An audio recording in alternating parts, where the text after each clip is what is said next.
सखर से हमारे divisional bureau chief Asghar Siddique Mahar की रिपोर्ट के मुताबिक अवामी तहरीक के मरकजी सदर एडवोकेट वसंत थरी ने बबरलो बाईपास पर नहरों के खिलाफ वकला की एहतजाजी रैली से खिताब किया।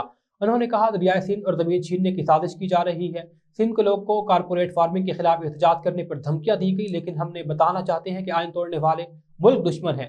रावी, सतलुज, ब्यास, चनाब, झेलम समेत तमाम दरियाओं में हम सिंध वाले बराबर के हिस्सेदार हैं। उन्होंने कहा कि इस जंग अपने दरिया, जमीन और वजूद को बचाने की जंग है। सिंध के अवाम यहाँ कोई नहर या डैम कबूल नहीं करेंगे।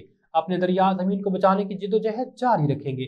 अवामी तहरीक की मरकजी क़यादत सीनियर नायब सदर नूर अहमद कातियार, मरकजी general secretary Sajid Hussain Mehsar, advocate Sarwan Jatoi, Sindhi शागिर तहरीक के मरकजी सदर नवीद अब्बास कलहोड़ो, अवामी तहरीक सखर के सदर अय्याज कलहोड़, सिंधियानी तहरीक के रहनुमा शमशाद, रुबीना भट्टी, हिना जतोई, महनूर बलोच, सज्जाद बलोच, आया सारिफ बलीजू, जुल्फकार मीरानी और आफ्ताब अहमद, रियाज मलिक, फैसल मलिक और दीगर बड़ी तादाद में मौजूद थे।